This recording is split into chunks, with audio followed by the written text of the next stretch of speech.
Bom dia, senhoras e senhores. Sejam bem-vindos à teleconferência da ISA-CETEP, que apresentará os resultados do primeiro trimestre de 2021. Sendo assim, gostaria de passar a palavra ao senhor Rui Chamas, que iniciará a apresentação. Bom dia a todos e obrigado por participarem da teleconferência Resultados da ISA-CETEP.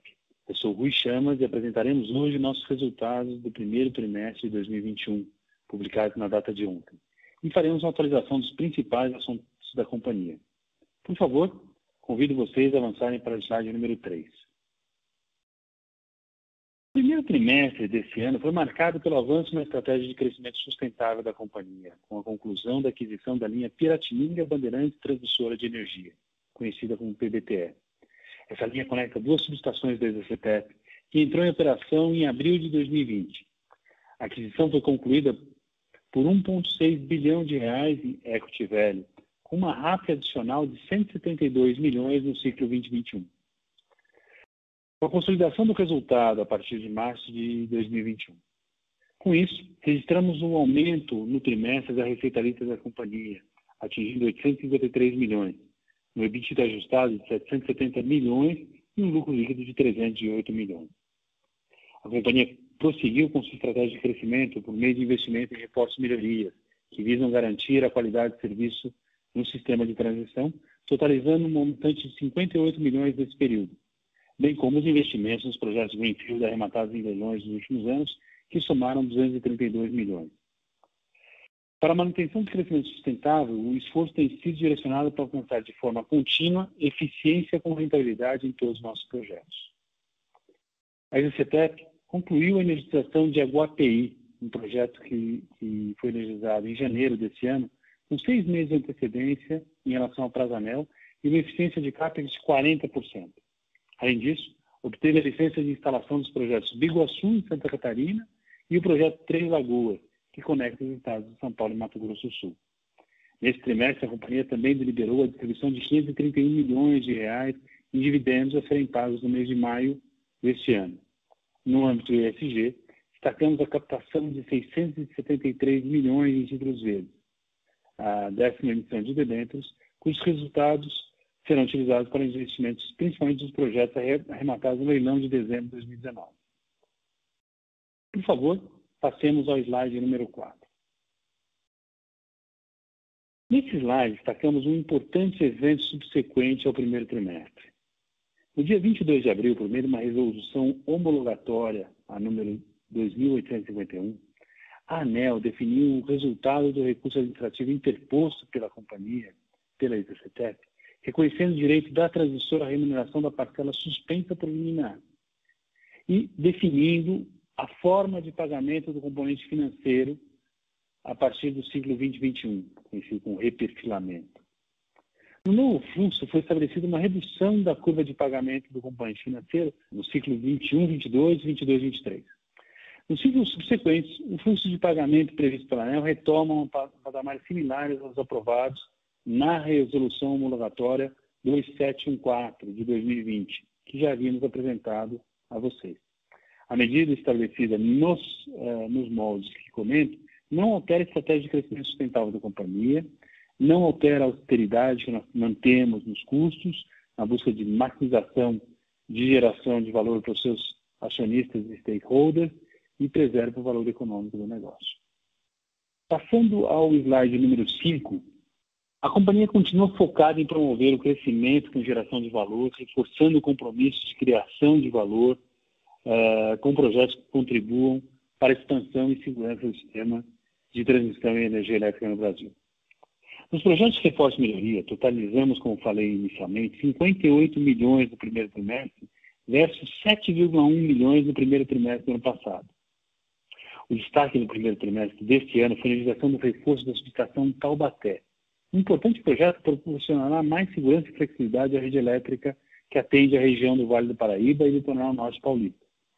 Temos potencial para dobrar o patamar de investimento em reforços e melhorias a serem entregues com crescimento gradual.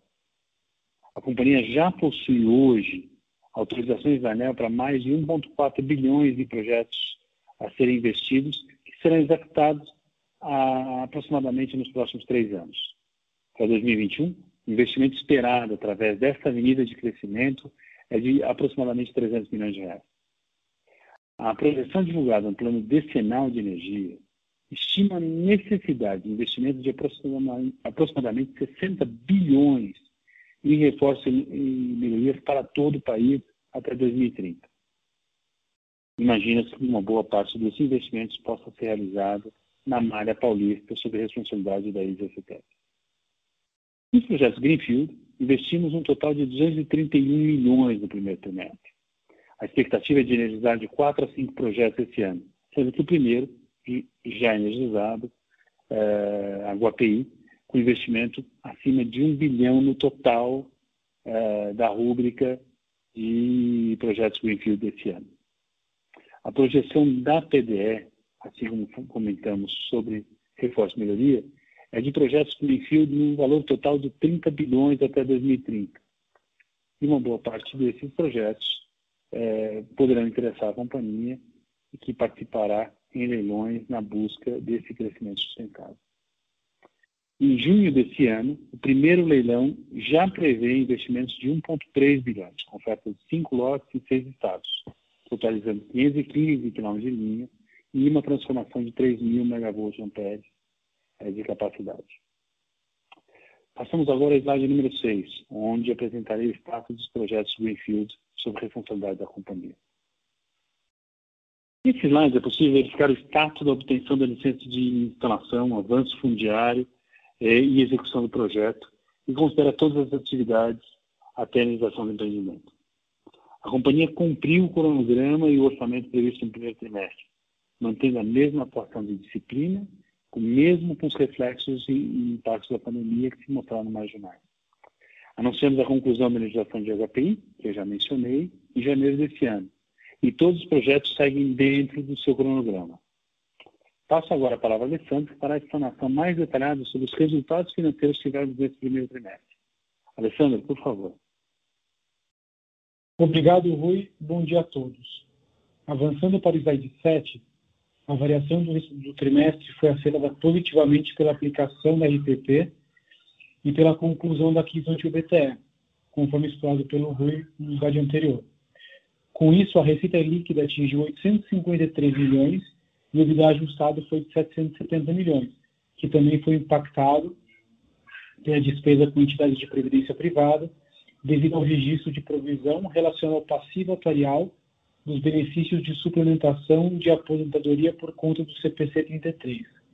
Tal impacto gerou uma despesa no valor de 11,9 milhões no primeiro trimestre de 2020, sem efeito no caixa, pois o plano permanece superavitário em 46 milhões, demandando da CETEP um desembolso de caixa em 2021 de aproximadamente 1,7 milhão, patamar em linha com os últimos anos.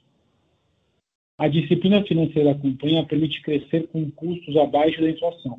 O PMSO reportado variou 4%, enquanto a inflação no mesmo período, nos últimos 12 meses, variou 6%, portanto, com uma redução real do ponto de vista dos gastos.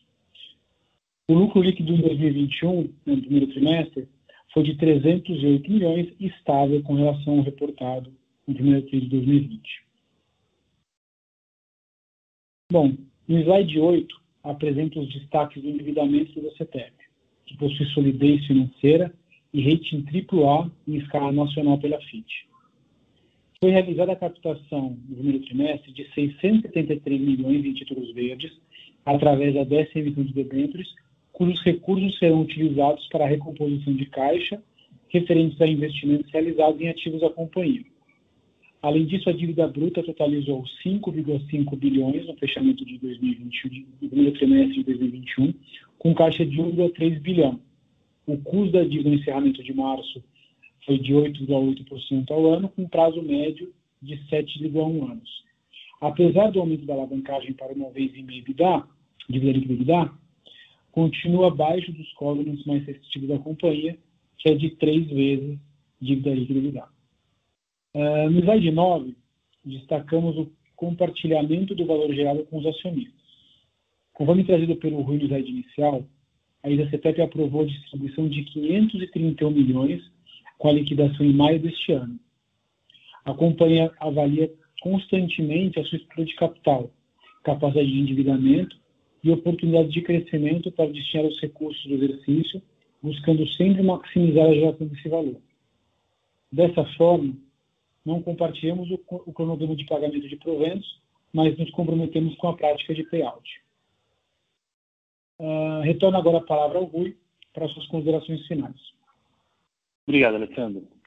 No slide 10, nós sintetizamos os pilares de crescimento da companhia que, acredito, tenham se materializado de forma muito importante nesse primeiro trimestre. A companhia acredita no desenvolvimento sustentável do seu negócio, com criação de valor e crescimento, ao mesmo tempo que ela preserva a sua característica de uma empresa pagadora de proventos, que vai buscar desenvolvimentos em reforços e melhorias, como apresentamos neste trimestre, um crescimento importante, preservando a rede sob nossa responsabilidade, trazendo confiabilidade e produtividade a esses ativos.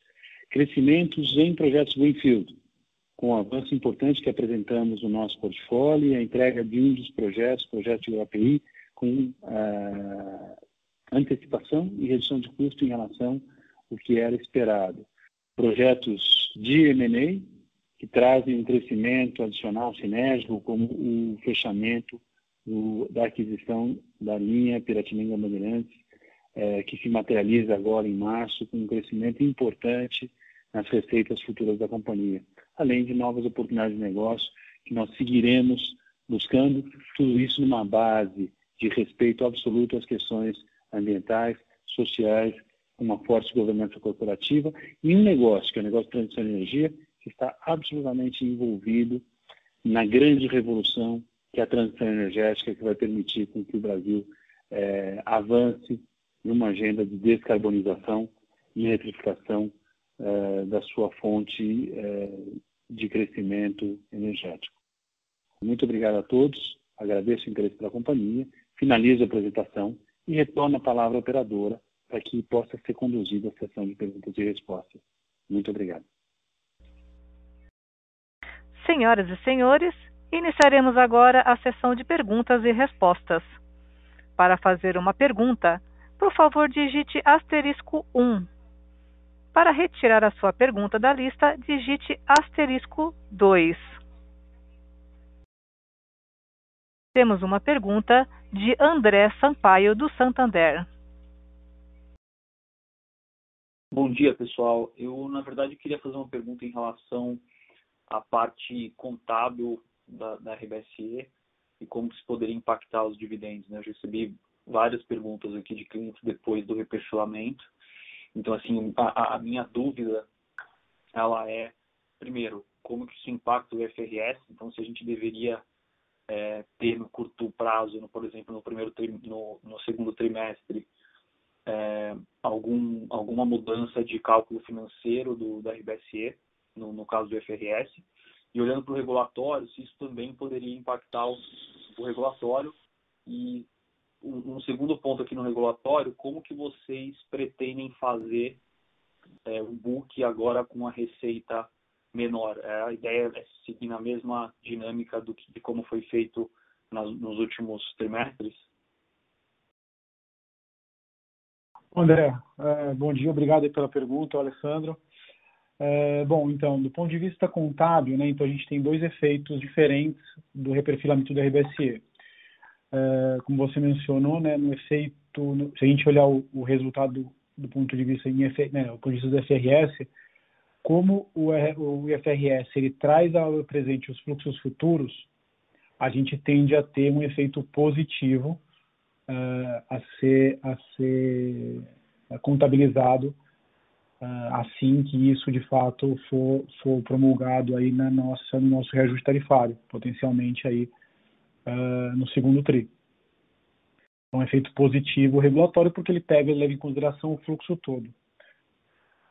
Do ponto de vista regulatório, efetivamente a gente tem uma redução de receita, né? Então, uma vez que a gente tem um reperfilamento, né? Então a gente tem mais receita mais para frente, a gente tem um impacto de redução né, no ciclo 21, 22, 22, 23, e isso tende, de fato, a afetar o resultado regulatório, uma vez que a gente tem menos recebimentos efetivos, né, que daí é o efeito no resultado regulatório.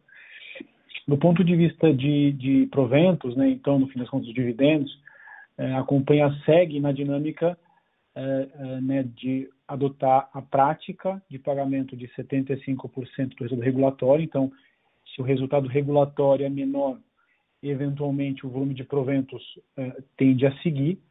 Obviamente, assim como aconteceu no ano passado, né, a companhia está sempre buscando avaliar a estrutura de capital ótima para poder, né, seguir crescendo, seguir fazendo os investimentos e também seguir dividindo o resultado com os acionistas através dos dividendos. Então, no fim das contas, dependendo do espaço que a companhia vier a ter, do ponto de vista de alavancagem, do ponto de vista de balanço, a gente pode ter um efeito efetivo no volume de dividendos do ano ou não. Como a companhia está com uma alavancagem bastante baixa, a gente pode optar, dependendo de como vierem os números durante o ano, pagar até um pouco mais, uma vez que a prática é de mínimo, né? Pagar um pouco mais de provento. Então, ainda é cedo, vamos ver quais são as oportunidades que o mercado traz para a companhia e qual será, né, a dinâmica da alavancagem ao longo do ano para tomar esse tipo de decisão. Muito obrigado, perfeito, era exatamente isso que eu precisava. Obrigado, André.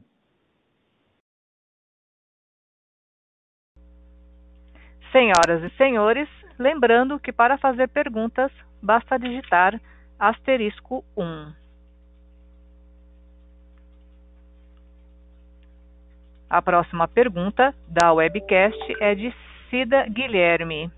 Bom dia. A CETEP tem alguma aquisição para esse ano?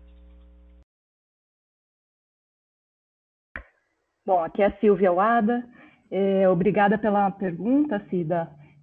Nós estamos trabalhando para isso, né? Porque a gente tem como um objetivo estratégico fazer o crescimento sustentável, então estamos sempre atentos ao mercado. A gente tem visto oportunidades de aquisição no mercado, seja via privatizações, seja via empresas privadas ou construtores que colocam seus ativos à venda. E o nosso papel aqui é sempre olhar, né, avaliar essas oportunidades e para ver quais se encaixam melhor no nosso perfil de operador, de risco e para garantir que a gente faça transações com retornos adequados, né, e risco controlado.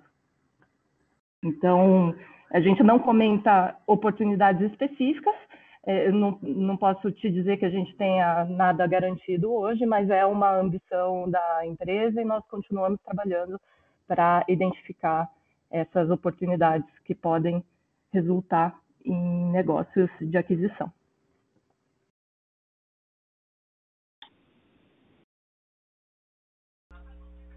A próxima pergunta da webcast é de Fernando Seco.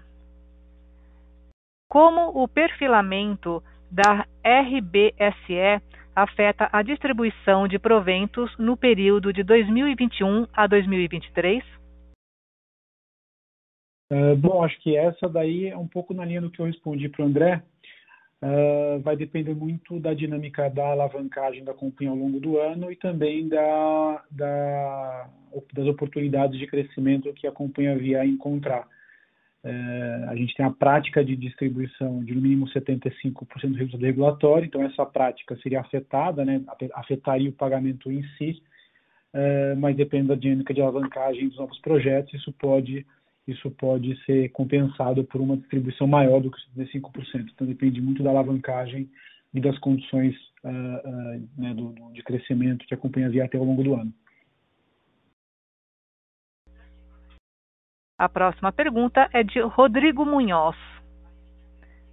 Qual a perspectiva da companhia para os próximos anos no que diz respeito ao perfil de sua dívida?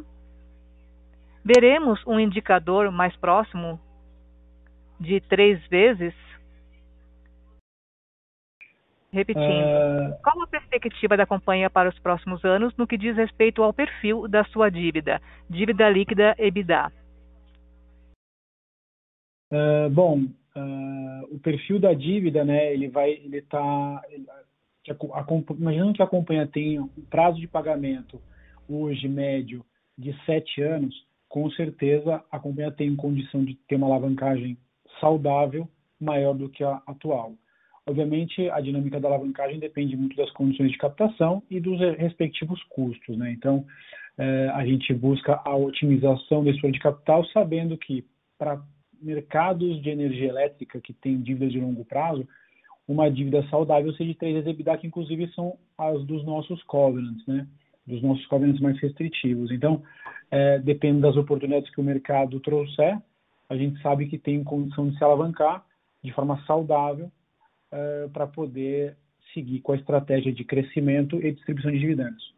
Mas não tem um indicador específico, não tem um montante, uma relação específica que acompanha a busca no longo prazo. Ainda de Rodrigo Munhoz, qual o prazo de retorno esperado pela companhia para os investimentos realizados a realizar em reforços e melhorias? Bom, Rodrigo, do ponto de vista regulatório, né, o recebimento pela realização desses investimentos, ele acontece ao longo do período da concessão. Então, ao longo da concessão, a companhia recebe uma remuneração que está atrelada ao WACC regulatório, né? Então, aquilo que é a rentabilidade do valor aplicado nos ativos de transmissão, até o fim da concessão. Chegado o fim da concessão, caso o valor investido não tenha sido amortizado, ele é devolvido para a companhia, né, no momento do fim da concessão. Então, eu acho que a remuneração ela é dada pelo regulatório, pelo prazo da concessão. Acho que essa pode ser uma boa indicação de rentabilidade e de prazo esperado, conforme foi a pergunta. A próxima pergunta é de Marcos Andrade. Bom dia. A ISA pretende, de qualquer forma, exercer o direito de preferência na compra da participação da CEMIG na Taesa? Obrigado pela pergunta, Marcos. Essa é uma pergunta que deveria ser feita à ISA e não à ISA-CETEP. É uma questão do nosso controlador, não é uma questão da companhia. Mas o que eu posso comentar é que existe um acordo de acionistas em vigor, e ele é público, onde a ISA tem uma série de direitos, e caso a CMI realmente venda suas ações, a ISA, entendo, poderia consolidar o controle numa eventual aquisição. Mas é um tema que não está no controle da nossa companhia, e essa é uma pergunta que deveria ser feita para a ISA, para que você tivesse uma resposta precisa. Mas esse documento que eu comentei é um documento público, tem informações que podem ser interessantes para você nesse acordo de acionista.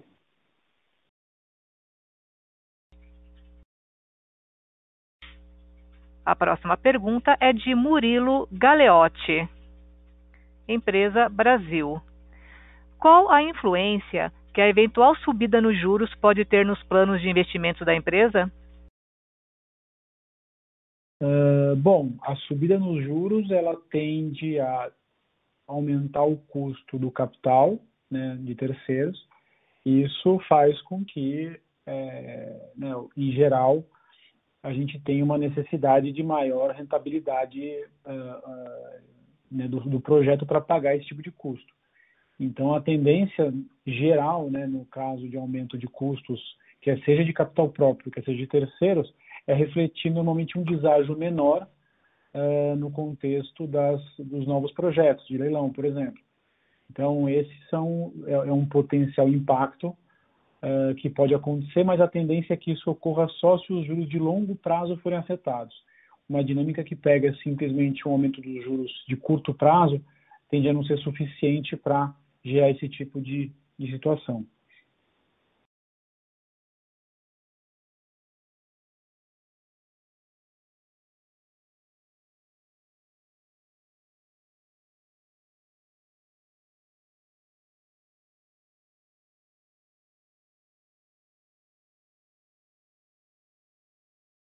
A próxima pergunta é de Gabriel Martins, da Esparta Fundos. Como se dará a participação da empresa nos leilões? Qual a perspectiva para o ano nesse quesito? Obrigado, Gabriel.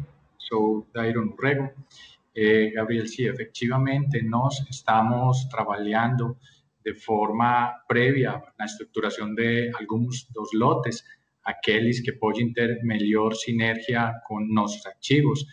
Estamos desarrollando estudios previos, ingeniería previa, de tal forma que podamos ter as ofertas muito competitivas para os próximos leilões, tanto de junho como de dezembro. Obrigado.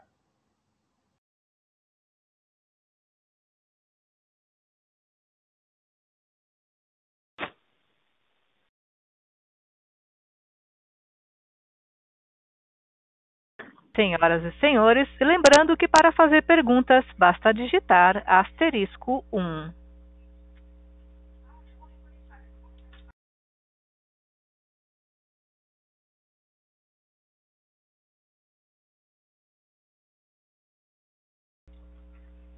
Com licença, não havendo mais perguntas, eu gostaria de passar a palavra ao senhor Rui para as considerações finais. Muito obrigado a todos pelo interesse na ISA-CETEP, nos nossos resultados. Espero que tenham apreciado os bons resultados operacionais que a companhia vem apresentando de forma sólida e todas as ações alinhadas com a estratégia de crescimento que a gente vem desenhando e apresentando a vocês já há algum tempo. Crescimentos nos projetos Reportes Melhoria, crescimento consistente e entrega nos projetos Greenfield, avanço importante nos projetos de Reportes Melhorias e M&A com a aquisição da PBTE que recentemente concluímos. Muito obrigado a todos. Desejo a todos um bom dia. Obrigado. A teleconferência da ISA-CETEP está encerrada. Agradecemos a participação de todos e tenham um bom dia. Obrigada.